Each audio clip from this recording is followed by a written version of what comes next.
Welcome back to Business Over Brew. Nick Dar here with you. Pleased to be joined. Two-time guest, Sara McGibany, Alton Main Street. Sara, thanks for coming back on the show. Hey, good morning. Glad to be here. It's hard to talk people into coming back the second time for me. So we did it over an actual brew this time. We I was did, wondering if yeah. we'd have cold brew today well, since it's the morning time. we got our own coffee now, Big Z Media cool. coffee. So that one's almost empty. I should have brewed a pot, but I was rushing this morning. So after your radio spot, so you were on with a professional. Now you have to be on with me. So no worries. We appreciate you guys giving us the time every Wednesday morning to share about all the great things that are happening downtown. It's been a good partnership for a lot of years, that's for sure. So for those that maybe didn't see the first episode, I can't imagine who that would be, but just tell us a little bit about your background, where you grew up, and how you ended up where you are. Oh, certainly. My name is Sara McGibany. I am the executive director of Alton Main Street.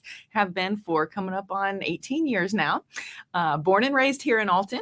Did go away for college and then lived in Kansas City for a few years and St. Louis for a few years, and then started to look at buying real estate and looked across the bridge and saw what we could get over here instead of over on the Missouri side. Right. And I thought, I'm moving home and I'm going to lay down some roots back where I came from. It's funny. I've had several guests on recently that have talked about that. Some that were not from here at all. Had a guest on that was from Minnesota and just kind of circled this on the map. And, but I think when we live here every day, you don't think about those things as often, like what our area really does have to offer. Oh, you're absolutely right. I did not realize how much I would miss the river road until I couldn't just go take a cruise whenever I wanted. But yeah, it was one of the big things. Right. And you kind of take it for granted living here Certainly. Every day. So it's nice to hear some perspective from people that lived elsewhere and like this is where they decided to put roots down. Mm-hmm. So executive director, you've been executive director for 18 years. Talk about how you ended up in that position. I was a business owner on Broadway. I ran a music school and art gallery, and the me at the time came in our shop to tell us about what the Main Street program was all about. Me at the time. That's exactly. And I thought, well, this sounds like a really cool program. And that position opened up and I applied, and the board of directors at the time thought, well, what a novel idea to have a downtown business owner run the downtown revitalization organization. So I do have a PR degree. So my public relations background and event planning background definitely helped. It was a good fit. And you've owned businesses through, kind of throughout in various. So it's been, I think that's probably a good thing to stay connected to what the local business owners need. And you definitely do a good job of that. Well, thanks. I can definitely relate. I know the struggles of, you get into it because you think it's going to be one thing and you want to focus on, your product or your service. And then you quickly realize that you've also got to be a marketing expert and a bookkeeper and the janitor and everything in between. So small business owners, they're the heart and soul of our community. They work hard. Yeah, we talk about that a lot. And it's definitely true because just talk about the role of the small business owner in a community and why it is so important. Oh, really, mom and pop shops are the absolute lifeblood of our economy. People always think about the large employers and such, but, if you take all the mom and pops as a group, they are that is the largest employer overall. And, sometimes it literally is one or two people running these businesses. So, you have to take into account that, they need weekends too. So always trying to figure out what hours work best for both the business owners and the public at large who want to come down and shop, maybe after their 9 to 5 or something. So we're always just trying to help the small locally owned businesses compete with the chains and the franchises and the Amazons of the world, and try to, keep them up to speed on, e-commerce and ways to get the word out. That's really one of the main things that Main Street does is help with marketing for, mom and pops. We have our weekly radio spot, our monthly newsletter. We have a really robust social media presence, so we can help, people who are trying to focus on what they do best, get the word out about what it is that they're doing and let people know that they're there. What has changed most for you in the last 18 years since the day one on the job when you probably were like, day one's always fun a fun story to talk about. Like what were you thinking when you took the role? That's true. It's funny. The alderman at the time knew I was applying for the job and kind of said, come have coffee with me. I just want to make sure that you fully realize what you're getting into here. And I really appreciated his wisdom and, not going into it with rose-colored glasses, because, it was, especially back then, a pretty distressed area. I mean, there was maybe one active building, business on each block. And, the first 5 years or so of this job, I would be, talking it up how downtown could be really cool. We could bring it back, and, got a lot of eye rolls and laughs. But boy, over the last 5 years, a lot of that has started to die down. The naysayers get quieter all the time, and people are realizing that it does just take a little elbow grease, a little investment, a little organization and coordination, and we really can get downtown Alton back on the map as somewhere where people want to be. One thing that I look at and kind of hope that we could rekindle when the small business revolution was here, it was such a great spirit of like everybody pulling together, and the excitement was amazing. Unfortunately, right after that, COVID happened, and kind of took a little bit of a sting out of that. But I just wonder, how can we recapture that where it felt like almost everybody in the community was excited, was charged up about it, excited. We had that real energy going. You're absolutely right. Those were exciting times. I mean, it really was like a self-esteem boost. Right. And I really do think that is the missing link of what is, keeping us from, climbing that next plateau, is our self-image. We really do need to recognize all of the assets that we do have. Talk to any of the other surrounding towns. If they had the riverfront view that we do, if they had the architectural stock that we do, Alton just has, we keep always saying it's so much potential, but it really does have the greatest bones.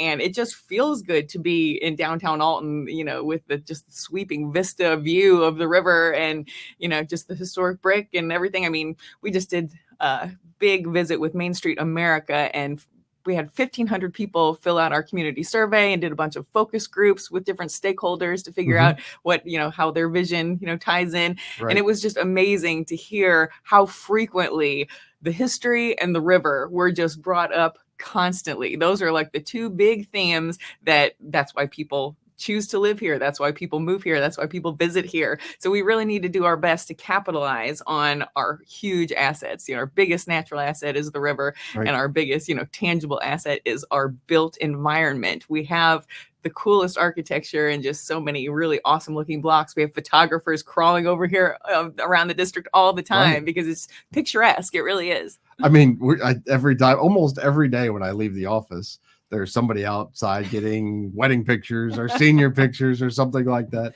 So I do, you hit on a good point though. I think something that I'm not sure how you fix, but it is like that self-esteem / inferiority complex that we have a little bit. I don't know. Maybe every community has that when you live here, when you've lived here a long time, but I'm not sure. Any ideas on what can be done? Just some maybe small things that can be done to improve upon that. Yeah, well, I think you're right to a degree. I think it exists everywhere. I mean, we all graduated high school and couldn't wait to get out. Sure. You just, that's the thing to do. You just got to get out and see the world. Right. But I think, a lot of us get out there and see what else, and how Alton compares and stacks up. We've got a great quality of life here. We really do. I mean, nobody talks enough about the park space in Alton. We have more, park square footage per capita than, most other cities, right, in the whole country. It's we've got a great parks department. We've got a lot of amenities. We've got a lot of great restaurants. I mean, the culinary scene here is great. We've got good nightlife. I mean, it's, we do have the whole package. Sure, we do need to fine tune some things and, fill in some blanks, some gaps here and there. But by and large, we've got a fantastic community, and it's just a great place to live or visit. You mentioned the survey and the focus group. What were some surprising things that came out of that, or some things maybe that just stood out to you? Well, it was nothing like utterly shocking that came out of it, but right, it was really interesting to actually have some data and some stats to be able to then show potential investors. The biggest thing that people said that they wanted to see more of downtown was arts, entertainment venues, things like that. So that really shows that there's an appetite for that, and if we can offer more options for people to go out and have some nightlife and dinner options and things, that they would stop leaving town for things like that. That's really the kind of the holy grail that we're looking for, is why do people leave Alton to spend their dollars, so that we can cultivate more of that and attract and maybe expansion of existing businesses to add amenities or services or products that they don't currently carry, but they could then expand into. So is it kind of a two-pronged attack? Like you obviously want to get people that live here to stay here, to spend their money here, but also trying to get people from outside the area to come here? Yeah, absolutely. But I would say at its core, it is definitely the Main Street philosophy anyway, is about building it for your residents. It's about quality of life for your people. If you build a place where people want to live, then obviously that spills over into having a place that people want to visit. So we are by and large focused on listening to our wants and our needs of our community, and then tailoring events and small businesses and just spaces where people want to be. That's why we focus on a lot of the garden maintenance. All of our volunteers take care of all the plants and flowers downtown. We always have a public art project in the works. Most of the murals in the district were our projects, and we have another one that's on the horizon. Hopefully we'll be able to announce here soon to happen this fall. But that's really what we are trying to do, is just create spaces that people want to be. One of the huge successes, I know you probably don't want to take all the credit for it, but the farmers market that you really have been the driving force behind. Talk about that and just how it started and what it's grown into. Oh, well, thanks. Yeah, we really have been growing that into something big, especially in the past 5 years or so. I mean, it has existed for the closest we can guess is about 35 years or so. It predates the Alton Main Street organization by a handful of years. But when our organization was formed, that was one of the things that already existed. And they said, hey, this structure of Main Street can probably help us take this to the next level. So we adopted it. And from then on, it was our project that we kind of helped with all the back end of everything. But yeah, when I took it over, it fit in the parking lot between Cat Daddy's and Ralph's at the time. So it was, maybe 10, 12 vendors. Right. But, the core was there. And we built on that ever since. We've had to move, I think, 5 times now because we keep outgrowing the parking lots that we're in. Now we are filling the entire space of the lot at the corner of Henry Street and Landmarks Boulevard. We just maxed out our biggest number of vendors ever. We had 156 vendors all there at the same time. And it was just, I always try to remind people that each one of those tents is a small business. So it is like a business incubator. We are allowing people the space to have low overhead, to try out their products, to their customer base and get feedback and maybe make some tweaks and adjustments, or maybe even find out once they give it a shot that, hey, this isn't for me. And they aren't, signed into a lease where they have to pay rent for another 8 months because they were able to fail fast and figure out that, they either had to pivot or, maybe this isn't the track they want to take full time. But a lot of people do just have a hobby that they do at home and it supplements their income a little bit. They maybe make too much of something and start giving away as gifts. And then somebody suggests to them, why don't you try a little business out of this? So we love giving people the opportunity to follow their dreams and to just give them a space where there's just hardly any barriers. If you hand make or home grow your product and you have $12, you're in business. That's the booth fee. Right. You got some tax write-offs. So talk about the impact of 156 vendors. They're here Saturday morning. And obviously that draws a huge crowd of people. And economically, do you have any idea what the impact of that might be in terms of dollars to local businesses, maybe even after the farmers market? Yeah, we do. Actually, we just last week finished up a project with Professor Matthew Cox from up at Principia. He had his class working on figuring out the economic value of the Alton Farmers and Artisans Market. And I didn't even know that. What a timely question for me. Very nice of you to ask, Nick. So yeah, we will actually be releasing those numbers to the media. We'll send you guys a one-pager that breaks it down. But yeah, we did ask people how much they spend at the market and also how much they spend downtown that they wouldn't have otherwise spent after the market. So it's very fascinating. But yeah, I don't remember the exact figure off the top of my head, but it was, $1.something million of economic impact over the 24-week season.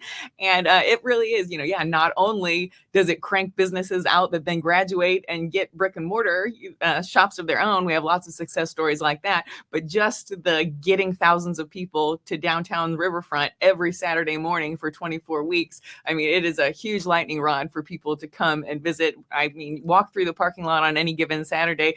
one year I went through on the 4th of July weekend and I counted up like 14 different state license plates. I mean, we Amazing. have people that come Right. in from all around. And, I don't mean to pat ourselves on the back that much, but Senator Tammy Duckworth told Mayor Goins that Alton's Farmers Market is the best in the whole state. So, well, there you go. I think we look back, a lot of people in the community, they want to see a home run, and not that the farmers market is a small thing anymore. It's become very huge, but it started off as a kind of a little thing, kind of and the home runs are hard to come by. Like, we're not going to have Disney World come to town or something like that. So it is kind of, I think, doing those little things like an awesome farmers market, and just, I feel like there's really some magic to that. You're right. Yeah, absolutely. People ask all the time, my advice on, starting events and planning events. Right. And that's my biggest piece of advice is you've got to stick with it. I mean, nothing is going to be a giant success right out of the gate. You've got to commit. You've got to improve upon it every year. You've got to listen to people's feedback.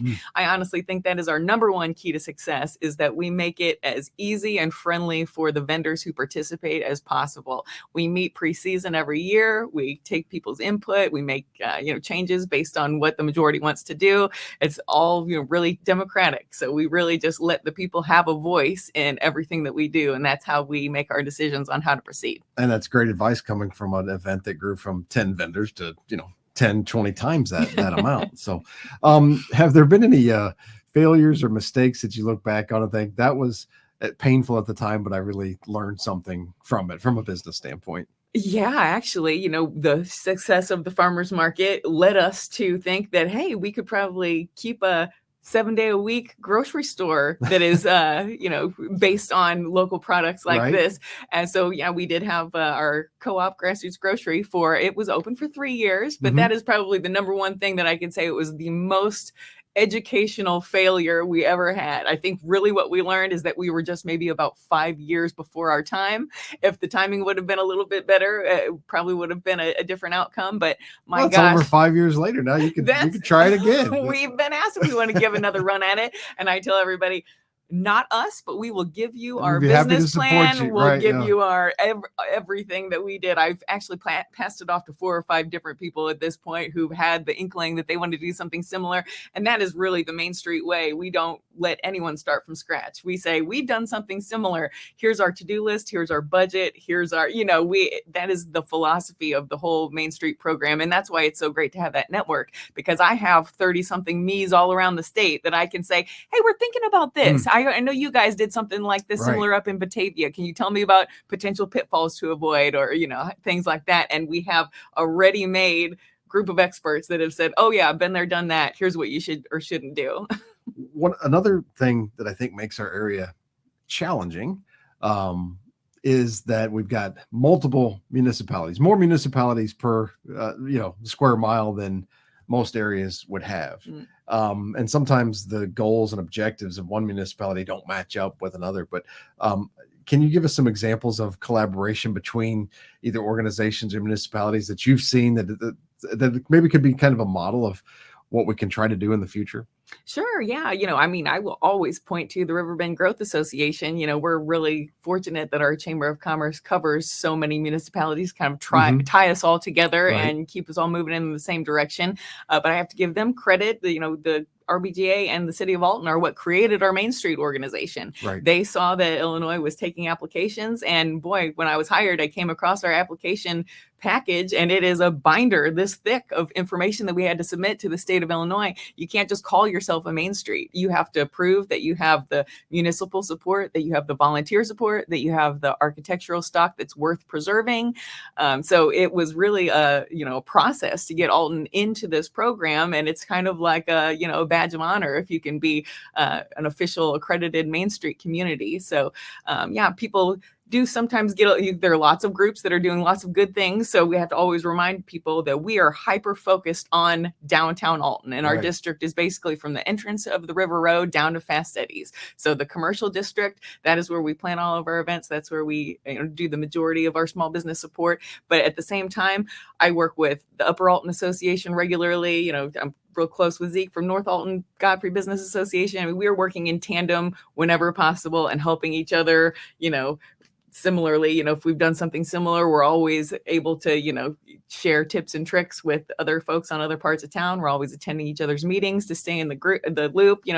Both of those groups have an advisor position on our board of directors. So we do a really good job of really trying to be in lockstep with one another so we can, rise the tide and raise all the ships, right? Well, I appreciate you mentioning the sponsor, the Growth Association, and I happen to be chair of it. It is interesting, though, I think with any organization, the more you get involved, the more your eyes get open to, wow, I didn't know they did that. And the Growth Association is a good example of kind of maybe not a center point, but an organization that works with just almost everybody in our area, and does a good job. What are some things on the horizon that you see for downtown Alton specifically that you're excited about?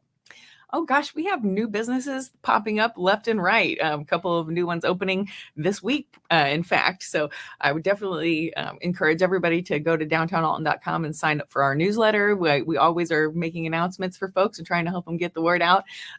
We are really focused this fall on making downtown Alton just a hopping place to be. Of course, we have a number of weeks left for the Farmers Artisans Market. It runs through October 19th this year. Lots of cool, live music and artist demonstrations, and the very popular Canine Carnival, which is our specific day for dogs down at the market, which is always a lot of fun.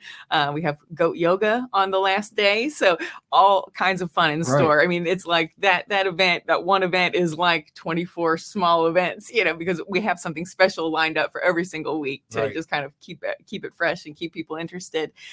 We also have our biggest event of the year coming up. That is the Mississippi Earth Tones Festival. That is always the third Saturday in September, and we partner with the Sierra Club and Jacoby Art Center on that. We've got great live music all day. We're already sold out of booth spaces for eco-friendly businesses and artisans and culinary food and beverage booths. So that is going to be a fantastic event down at Riverfront Amphitheater. Do not miss that. We've also got our downtown chili cook-off that is coming up on Sunday, October 27th. Just open team registration, and we're going to be having that at the Renaissance X, which is a great new establishment that just opened up where the former Lovejoy was on Piasaw Street. So always looking of the same spot it's been. Exactly. Yeah, we were really excited when the new owners said, "Oh, absolutely, we'd love to continue to host," because it is a perfect venue for that. So yeah, we're just always looking for new partnerships, new ventures. I mean, if anybody has any big ideas, that's what we're here to do, is to help you make that happen. So is fall your favorite time of year or least favorite time of year? It used to not be as hectic, but boy, in recent years, September, October has become one of the busiest, hottest times of year for sure. I always look forward to December, January, because that's when holidays kick in and I can actually exhale. Right. Well, it is a great time to be outside in downtown, though. I mean, we have a beautiful fall season typically, and it's a little warm right now. We're not quite into fall yet, but well, it's certainly a lot of stuff going on in the fall. I like to ask people when they come on the show just a little bit about your daily routine. Like, what's a day in the life look like for you? I know it's different every day. There is no such thing. Some days you have to get up early and go on the radio. Exactly. I love that routine. Wednesday is my day that I am up and out of the house and hitting the road. Yeah, but it is really just completely different every day, just depending on what's going on. Always have small businesses to drop in on. Always trying to keep my ear to the ground of everything that's going on. But we help people look for available real estate. We are always, of course, planning events. We're always maintaining the garden beds and picking up litter. I mean, we're really just trying to make this just kind of a hotbed of activity. So it is really just from day to day, whatever I'm needed to do, I'm just out there figuring it out. If somebody's out there right now thinking, man, this seems like a great organization, how could I get involved? How could I help? How can they do that? Oh, that would be wonderful. It really is. It takes a whole army of people to execute all of the great things that we have going. And we welcome anyone who's involved, either just for day of helpers, at the festival, for example, or if you're a planner like me and you love spreadsheets and you love to-do lists and checking things off, we're always looking for committee members. We have our event planning committee and our small business economic development committee, and then our design committee, which handles all the aesthetic stuff. So we are always seeking volunteers for the committee level, and then also our board of directors. I think we'll have a couple of seats opening up next year. So our leadership positions, helping with fundraising, with outreach, with developing partnerships, at every level, we are wanting definitely community engagement. So you can go to downtownalton.com/volunteer and learn all about all of the opportunities. There you go. Sarah, you've been just an amazing ambassador for Downtown Alton for 18 years. So thank you for that. Thank you for our partnership. We certainly enjoyed it, and we'll definitely have you back on again. Thanks for coming on the show again. Appreciate it. Thanks for all the support from the station. We appreciate the Big Z. Thanks, Sarah.